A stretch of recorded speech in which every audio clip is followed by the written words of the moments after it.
Oke, kita membahas tentang macam-macam terapi komplementer. Ada terapi invasif, ada terapi non-invasif.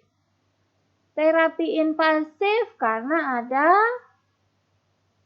instrumen yang digunakan masuk ke dalam tubuh pasien. Contohnya adalah akupunktur dan cupping. Cupping itu adalah bekam basah yang ditusuk.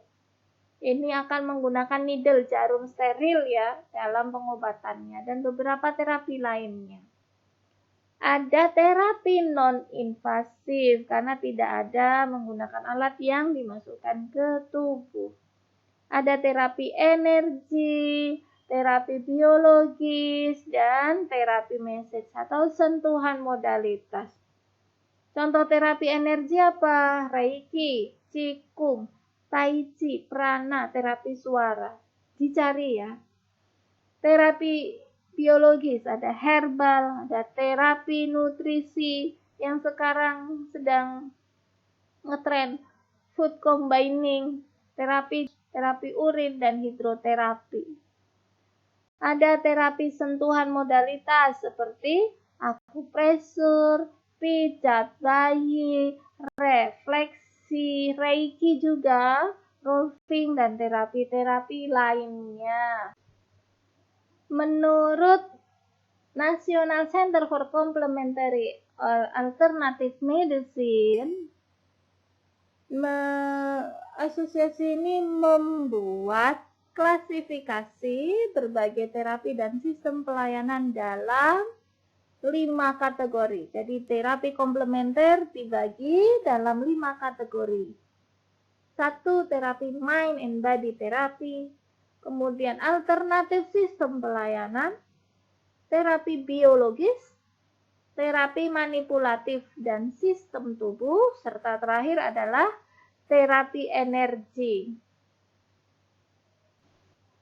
Pertama kita mempelajari mind and body therapy. Mind pikiran, body tubuh ya. Jadi memberikan intervensi dengan berbagai teknik untuk memfasilitasi kapasitas berpikir yang mempengaruhi gejala fisik dan fungsi tubuh.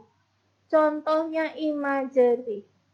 Anda sudah belajar tentang apa? Imagery tentang autogenic therapy. Nah, itu termasuk hipnosis, self-hipnosis, termasuk imagery. Jadi kita berpikir agar ada gejala fisik yang menurun, mempengaruhi gejala fisik dan fungsi tubuh. Contohnya selain imagery ada yoga, terapi musik, berdoa, journaling, biofeedback, humor, tai chi, dan terapi-terapi seni.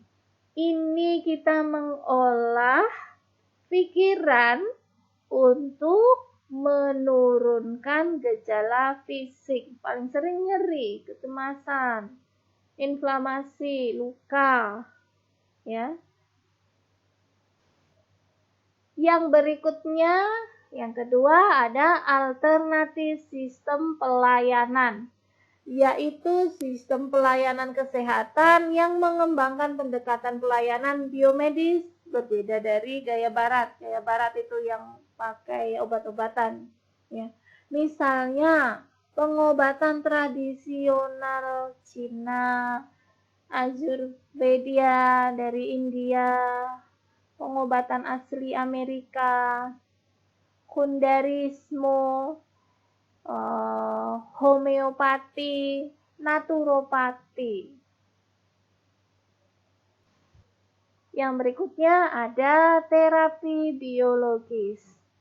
Ini natural dan praktik biologis serta hasil-hasilnya.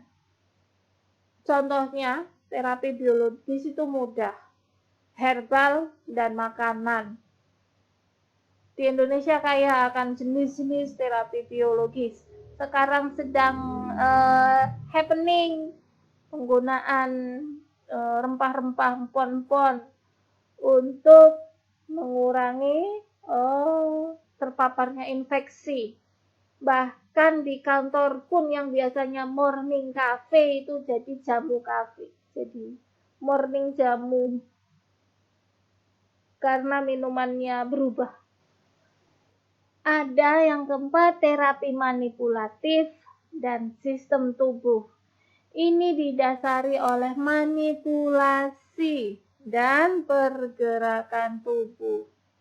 Ada kiropraksi, pijat, tolfing, terapi warna cahaya, serta hidroterapi.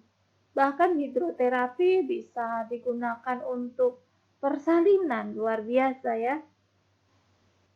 Terakhir, terapi energi, yaitu terapi yang fokusnya berasal dari energi dalam tubuh atau biofil. Ini mendatangkan atau juga mendatangkan energi dari luar.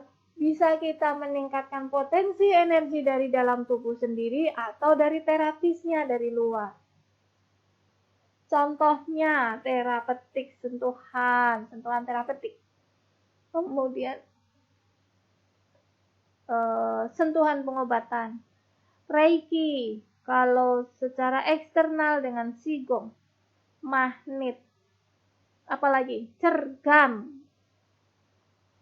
Klasifikasi ini biasanya disatukan menjadi satu kategori berupa kombinasi antara biofil dan bioelektromagnetik.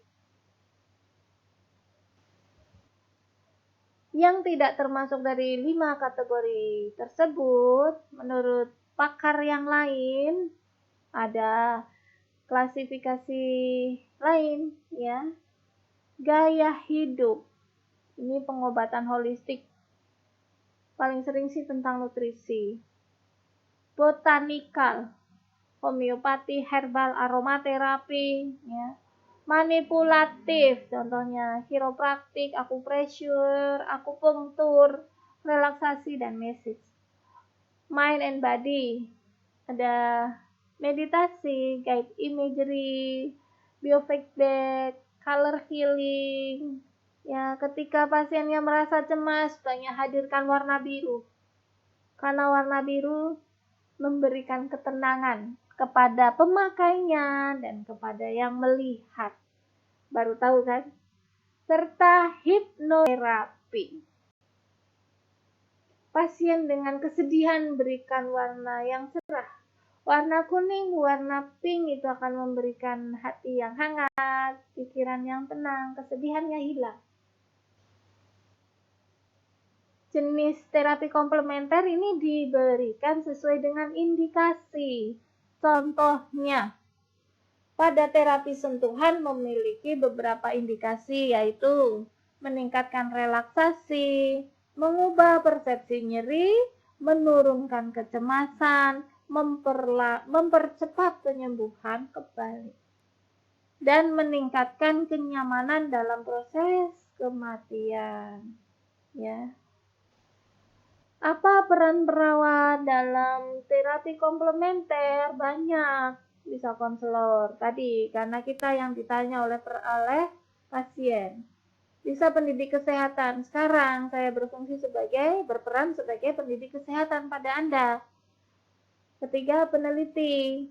Saya sering meneliti tentang terapi komplementer, mind and body terapi untuk mengatasi tekanan darah. Peningkatan tekanan darah. Kemudian pemberi pelayanan langsung, bisa koordinator, dan sebagai advokat. Mari kita pelajari. Peran konselor. Ya, kapan diperlukan peran konselor? Saat pasien membutuhkan informasi ataupun sebelum mengambil keputusan. Karena perawat itu tempat bertanyanya pasien, tempat pasien berkonsultasi dan diskusi. Peran pendidiknya, Sebagai pendidik kesehatan, perawat dapat menjadi pendidik bagi perawat, calon perawat di institusi pendidikan keperawatan. Pengalaman saya selama di Australia, di sana begitu banyak profesi, ya, begitu banyak sertifikat 1, 2, 3 Advent diploma, ya, dan mereka juga concern dengan terapi komplementer. Peran yang ketiga bisa peran pemberi asuhan langsung. Ini bagi para perawat yang bekerja di industri pelayanan, di rumah sakit, di puskesmas, di klinik. Perawat dapat berperan sebagai pemberi pelayanan langsung, misalnya dalam praktik pelayanan kesehatan yang melakukan integrasi dengan terapi komplementer.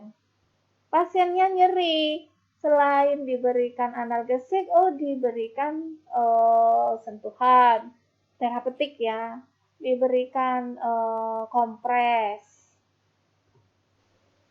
Peran sebagai koordinator. Perawat lebih banyak berinteraksi dengan pasien. 24 hours perawat berinteraksi dengan pasien, sehingga peran koordinator dalam terapi komplementer ini sangat penting. Perawat dapat mendiskusikan terapi komplementer dengan dokter yang merawat dan dengan unit manajer yang terkait. Ada budaya kita yang berkembang di masyarakat Indonesia. Masyarakat Indonesia sudah sejak zaman nenek moyang sudah mengenal adanya terapi tradisional. Ya, contohnya jamu.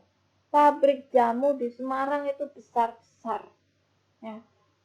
Kenyataannya, pasien yang berobat di berbagai jenjang pelayanan kesehatan tidak hanya menggunakan pengobatan kimia, tetapi secara mandiri memadukan terapi tersebut yang dikenal dengan terapi komplementer. Walaupun kadang mereka tidak mendiskusikan dengan petugas kesehatan. Bagaimana dengan isu penggunaan terapi komplementer? Mengingat ini mulai dilirik di seluruh dunia. Perkembangan terapi komplementer atau alternatif medicine sudah luas, termasuk di dalamnya orang yang terlibat dalam memberikan pengobatan. Tidak hanya dokter umum, tidak hanya perawat, ya.